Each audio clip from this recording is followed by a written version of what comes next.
Aloha kako. Welcome to the National Museum of the American Indian. My name is Melissa Bazzani. I'm the film programmer here. So excited that you could join us for Celebrate Hawaii this year as we're looking at the legacy of King Kamehameha I. I would like to start this program off. I don't know if people may have been here earlier today. I'm going to say this every time because I believe in it. I want to thank the ancestral caretakers of this place, the Piscataway people, past and present. Many of the descendants still live here. Piscataway people are the indigenous people of this area. Many of our place names are still Piscataway names, like Anacostia. That's a Piscataway name. People don't know that. Anglicized, of course, but if you have a moment, you can go onto the second floor, and in the area in front of the elevators, there's a small exhibit about the people of this place, the native people of this place, called Return to a Native Place. So you can learn a little bit more. It's always there, so you don't have to do it today. Just come back and do it another time. Right now we have a special presentation, What is Lua? We have 5 gentlemen here from Pakuia Lua. Is that right? I get nervous when I have to say the Hawaiian words. I'm going to introduce you to Aloha Umi Kai, and he will explain everything else. Thanks.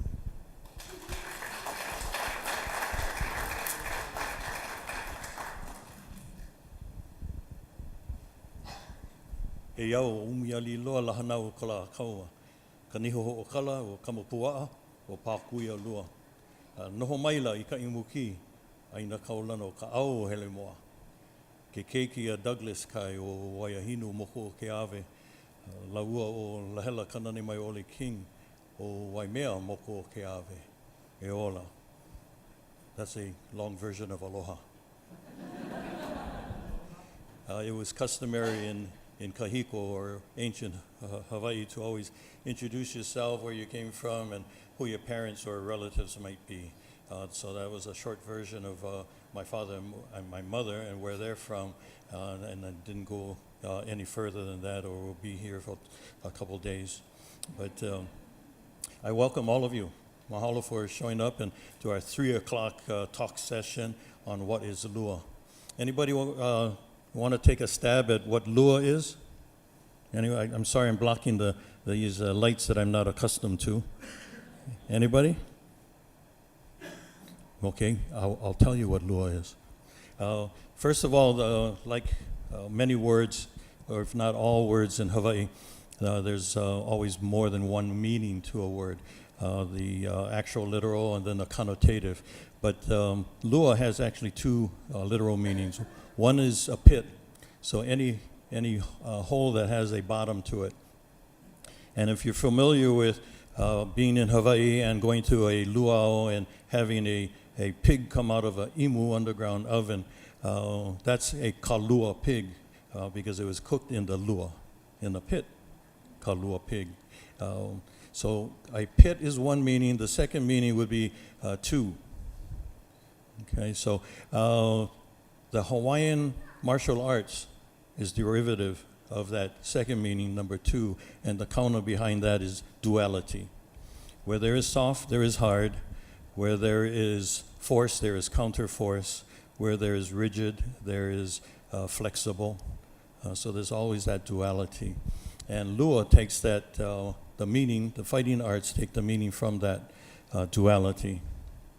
Especially where there's force, there's counter force.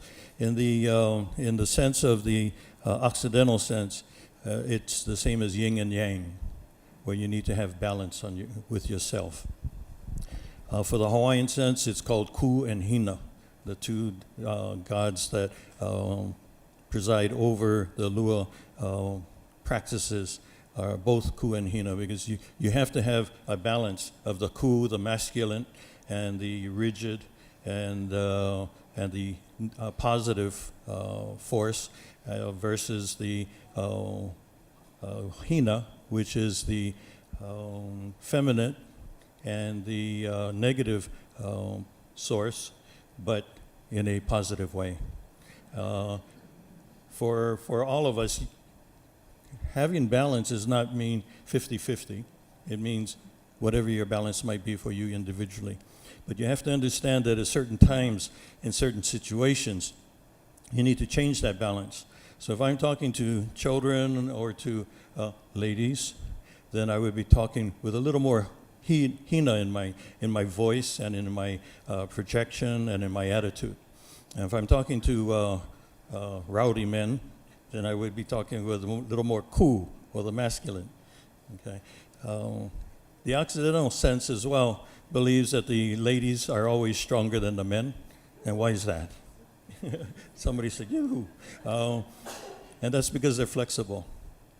They can bend in the wind, whereas the pine tree, the male, will break in the wind. Okay? So ladies, you're not only strong because you can give birth, but you're strong because you can bend. The Lua practitioner needs to have that flexibility and understand that they have both sides, the ku and the hina. What I'd like to do before we go any further is introduce 4 individuals that made me proud and came up with me to help present and to have our displays out in the foyer area. And so I'm going to call them up one by one to offer their kaina, or their introduction. First we'll have Vela.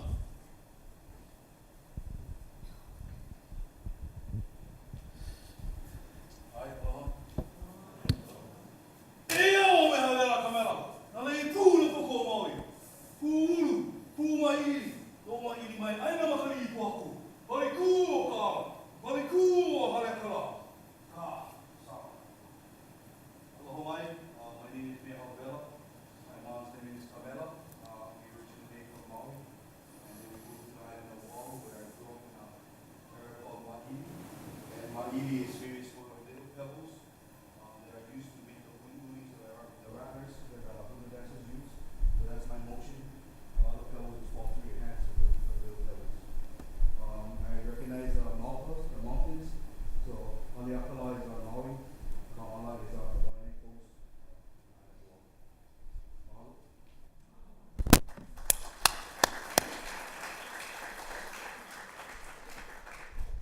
Mahi.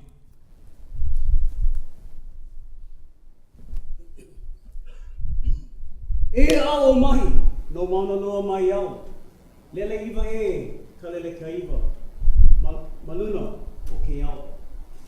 Pa mai kamakani, ihi lau kea. Huloko o hanauma. Hi ke kapa o paukua. O la kupu ka mo'o o mauna lua. Na oha ke kai o koko. Paliku kumoa kane a pua. Paliku pu'u mai. Ka samana. Aloha everyone. Thanks for having us here.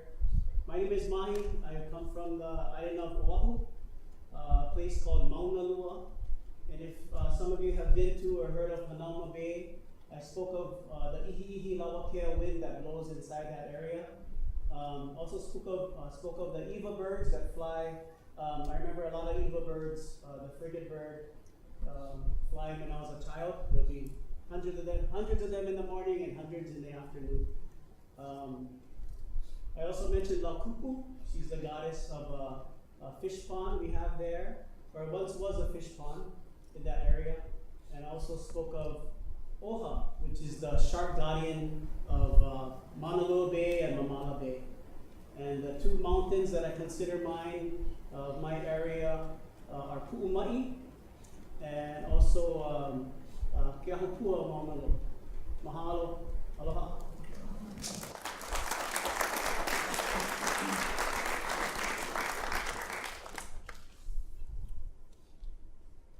Konani.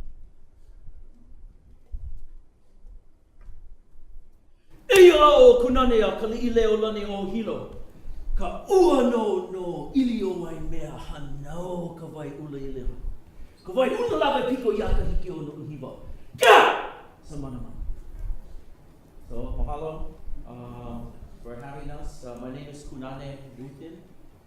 My dad's from the Big Island, of the United States, specifically Kentucky. He was a moonshine runner back in the day from Hazard County, Kentucky. So I talked to him about the Dukes of Hazzard. He didn't know anything about that, the things that I talk about is related to the island of Kauai, where I'm from, and it's specifically the west side of Kauai and Waimea. I grew up in Hanalei because my dad was in construction and he was building a lot of that area. But so the things I invoke is based on where my mom was from, where my mom was from, which is Waimea. And so I talk about the rain. Ka'ua no no is a type of rain that comes through Waimea, and it hurts your skin when it comes. So that's that scratching kind of motion, that stinging on the surface of your skin. And then I also talk about this river area that runs through Waimea, that it stays two separate colors. So as the water converges, the river is two different colors that comes down. And it's Hawaii Ula Ilia. So mahalo for having us. Thank you.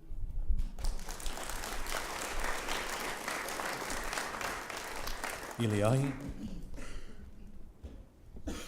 Eyo kawai ulu iliai. No wai lua nui a whanu mai a. Ua hana o kohukali. Nā lea. Kohukali I ni. Nea. He e nalu. Makaiwa. Ohi ka opihi ma moroa. Ohi ka huko ma moroa. Hana. Ka pakai. Ma hana piki. Pale kuo mai warari. Pale kuo ma kaleha. E ona. Aloha. I'm Iliai. And I am the son of Koho Kalani, born and raised on Oahu, and son of Nahalea, born and raised in Kikaha, Kauai, who is a daughter of Kumu Umi Kai, born and raised from Hawaii on South Corner. So my ancestors, of course, come from many different parts of Hawaii, but my connection is mostly Kauai because that's where I was born and raised. Talk about a place called Wailua, and an ancient name is Wailua, and it's considered a sacred area in Kauai. This is where the chiefs would gather. A lot of chiefs would be born there. So a lot of sacredness that happens in that area. I talked about the stuff that I did picking himokoho in the pea at this place called Luau, on the north side of the island. Making pa'akai, which is a Hawaiian sea salt in Hanapepe. And just very proud of where I'm from, and just proud to be here. So aloha and mahalo.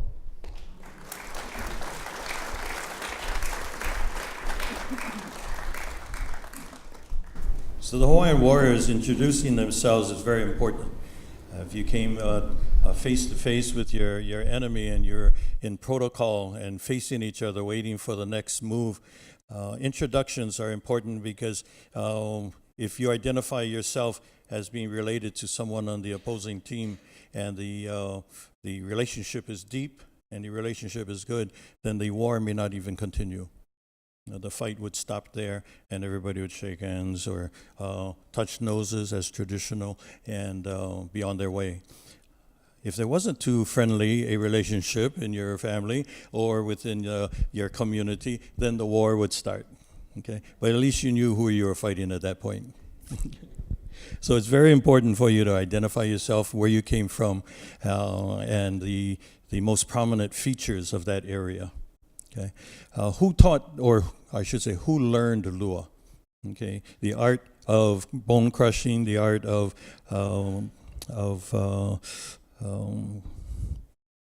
forget that term, paralyzing by touch, and also the art of praying someone harm. They were taught the Lua was taught to the ali'i class, or the nobility. You have the nobility as ali'i, the commoner, the makainana, and then the kaua, the slave class. So only the nobility was taught, but not all in the nobility class was taught the art of Lua. And those that learned the art of Lua had a special additional mana, or spiritual power granted to them because they now knew more than everyone else. and they had power over everyone else because they knew this. So it was very important for you to have a proper attitude, a proper family lineage, and be able to start learning at a young age of 6 or 8, to start learning and limbering your body in order to do that. Today it's a lot different. We as Pakuia Lua only instruct those with Hawaiian ancestry, and they have to prove it through their genealogy. You have to be 21 years old or older. And I'm sorry we don't take those with criminal record. Might wipe out half of you here. And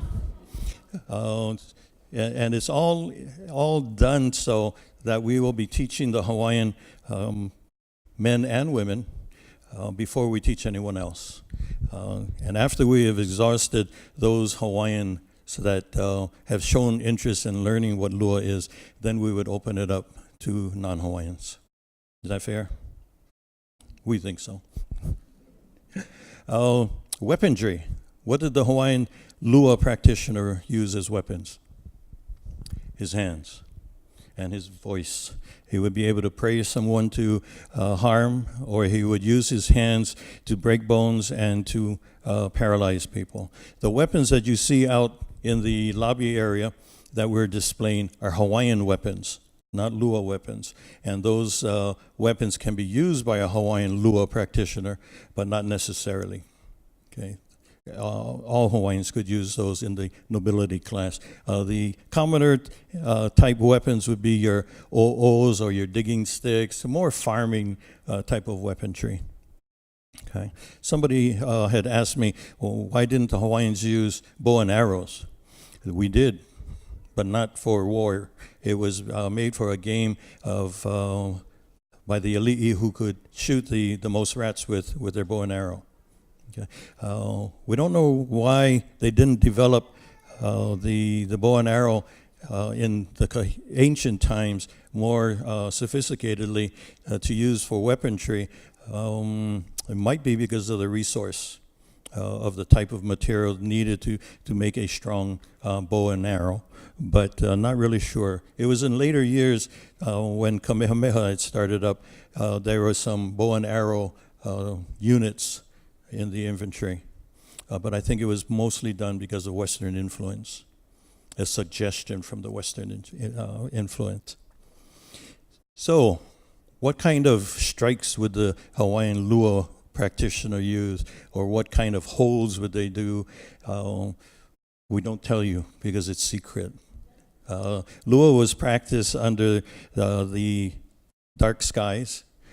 Lua is practiced within a pa, or an encirclement, a fence, so that it was private, so that no one else could learn it. Again, it's to preserve that extra power over everyone else.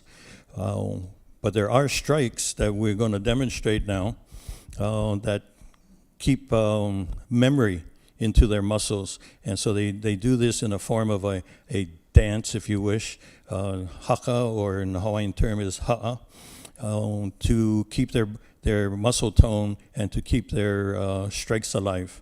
And they learn about 14 different hakas, but we're going to demonstrate one today that shows you some of the strikes. Very easy strikes, very, very deadly strikes.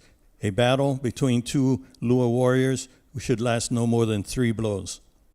After the 3rd blow, somebody's down. Okay? Men, they had lunch just recently.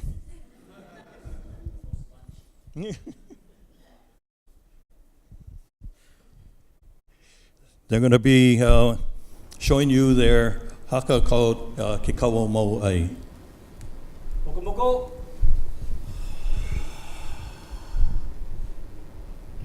Oma kau kau. Kahea. Kau Hawaii, e la ui alo. Ha.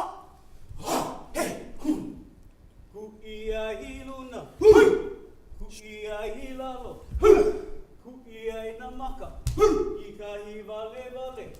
Ka ai ka pu. Ika hi haiki. Na hua ke kileo I pa.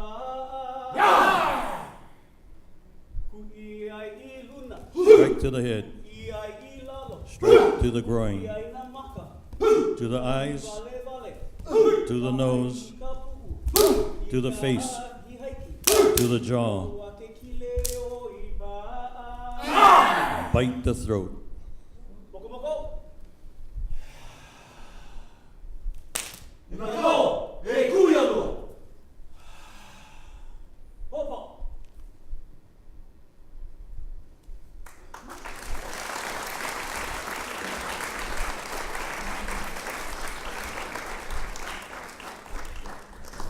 Impressive.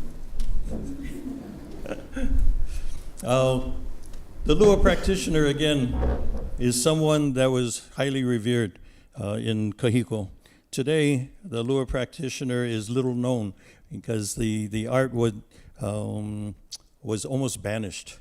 And if it wasn't for a few that kept it alive within their families and within the confines of King Kamehameha, then it may not have existed at all today. And today, as a Olohe, supposedly master, I know probably a fraction of what was needed to be an Olohe in Kahiko days, in old days. We know a lot less. We were fortunate enough to have a person who was one of the last ones to be trained with the practice of Lua. His name was Charles Ken. And Professor Ken and Olohe Ken taught 5 individuals. And those 5 individuals are our genealogy. That's where we come from. We started in 1994, and continuing today, we have approximately 400, maybe 600 members in the Pakuia Lua, but maybe only 40 really active. The rest come out to a 48-hour learning class and decide it's maybe not quite for them yet, okay? But it's a lifestyle. It's one that we practice as much as possible to not only take care of self-defense for our family, but also for learning protocols and learning procedures on how to take care of your family, and for the men, how to be good providers. Providing shelter, providing food, providing security. These are all very important aspects in today's world. Okay, I'll open it up for questions. No questions, thank you. There's a question Shucks. over here. Okay. Here, I'm going to bring you a microphone. Do women and girls learn this art, the Lua? Oh, I'm sorry, I couldn't hear that question. Can you Do speak? women and or girls learn Lua today? For our club, you have to be 21, whether you're male or female, and yes, we do allow females into our Lua club. Yeah. Many people don't think or are under the understanding that women didn't go into battle. Women did go into battle.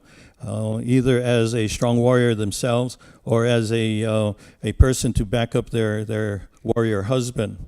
And they would pick up weapons and hand it to them when needed, or they would watch their backs. So-called Mo'olelo of Kavelo is a famous one, where his wife defended his back and allowed him to stand and slay the giant Kauahoa. Okay, good question, thank you. Yes, question in the middle. I'll bring you the mic. Hello. Aloha. Why is maintaining this culture important to you? Repeat that for me, please. Why is maintaining this culture important to you? Because it's my culture. If it was somebody else's culture, maybe I would question maintaining it. But I'm Hawaiian, Chinese, Tahitian, and Scottish. And my identity is more towards the Hawaiian because I was born and raised there. The gentlemen that were on stage are of mixed blood as well. The very few pure Hawaiians, my wife sitting up here is 75% Hawaiian and 25% Chinese. That's the only reason she married me, because we have Chinese together. But the culture is rich. The culture is something we grew up with. The culture is a unique culture that exists in the most isolated landmass in the world.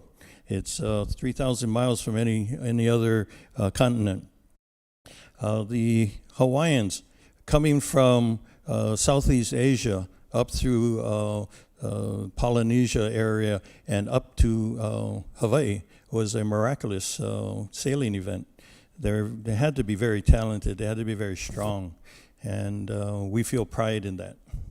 And so that's why we want to continue this crazy culture. There's another question right in the middle here. So, have any of your members actually used this to defend themselves or their family? Okay. Have any of your members ever actually used this to defend themselves or a family member? Okay, very good Or question. is it a secret? I don't know. Does everybody hear the question? How many times have we used what we've learned? Is that right? Yeah. I know for myself I've used it twice. Okay. Not in Hawaii, in travels. Any members of our distinguished group want to comment on your use? Hi, aloha. I'm Vela. I just retired from the police department. I did 31 years as a narcotics detective. So, answering your question, we do carry batons. Yeah, and belonging to Kumu Lua in this school, I've learned different moves that's outside of the academy, so to speak. So, I have used my baton as a protection for myself when I was working as an undercover police officer.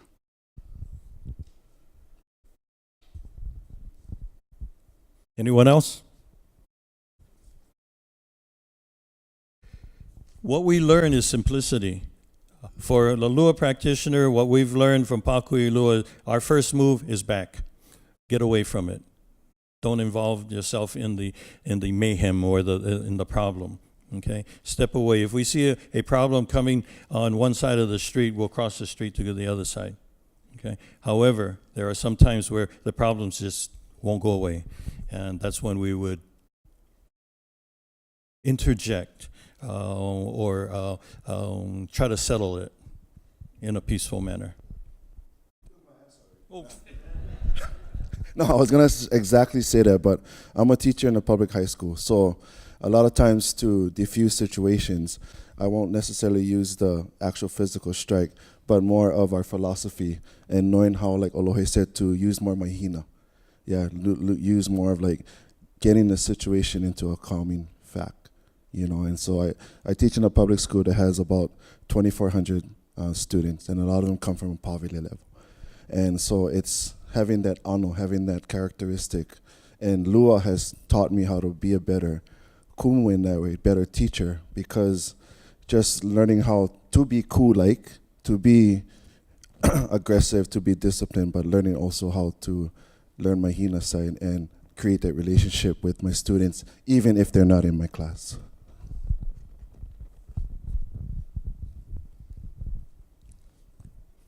Yeah, the situation, one of the situations I had was someone had robbed something from a store, and I was there, and I saw them take the item, and he was running out. The storekeeper ran after him and was wrestling with him, but got knocked down.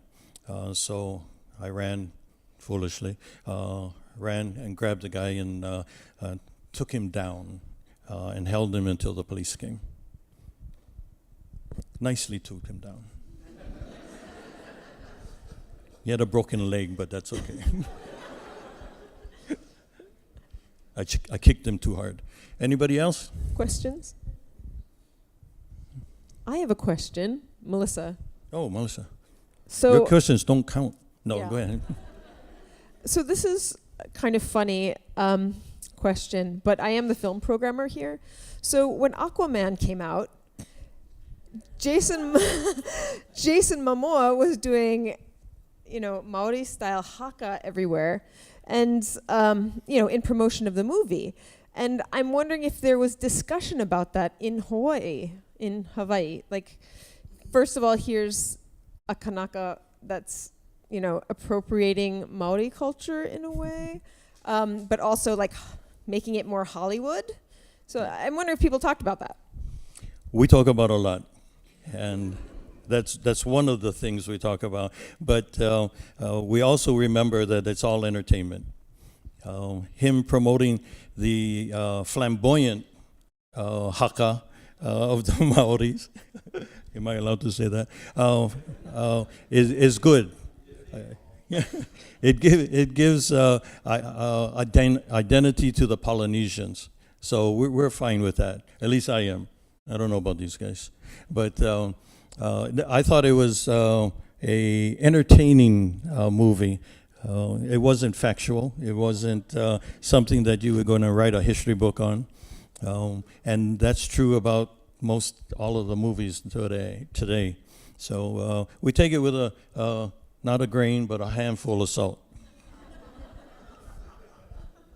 Anyone?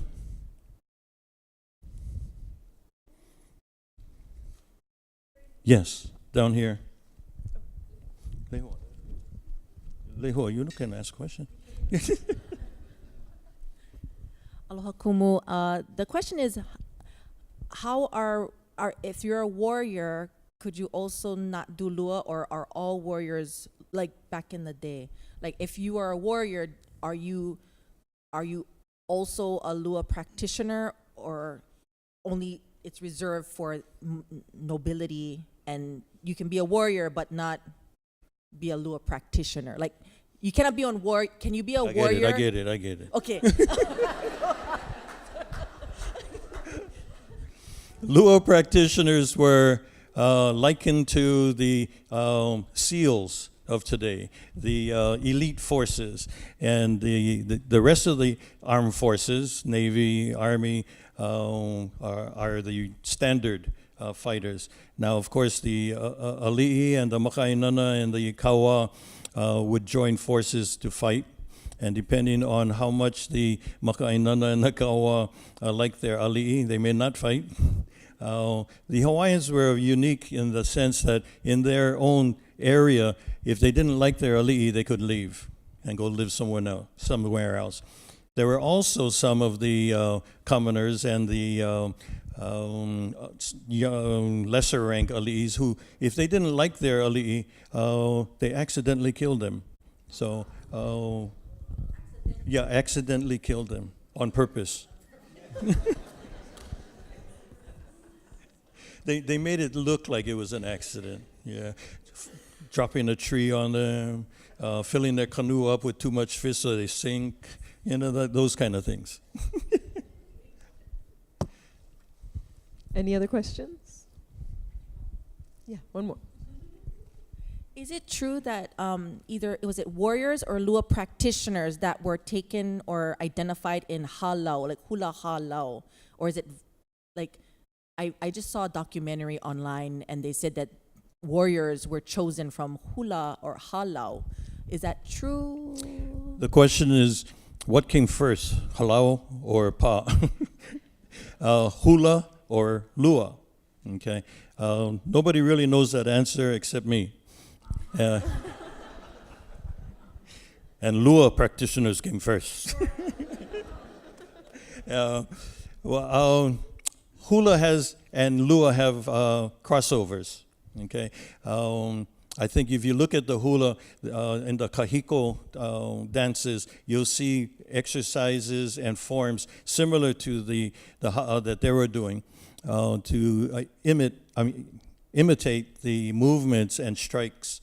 Okay, but honestly, we think Lua, because of the defense they needed in arriving at different new destinations, was before hula. And then hula was developed from Lua. Okay, and I think that's true. Anyone else? Yes, in the back. I see you. Sorry, I keep putting my hand up. These lights are very bright. No question. I'm not accustomed to a spotlight. I was wrong. It wasn't a question. Okay. Any more questions? Everybody's feeling tired after lunch? That's good, me too. So thank you for your presentation. And if anybody does have questions that they don't want to ask here, you can go out to the tables and talk to these We're gentlemen. down at the tables. If you have any more questions, you can ask any of the four. And we'll be out there at the table area. Mahalo.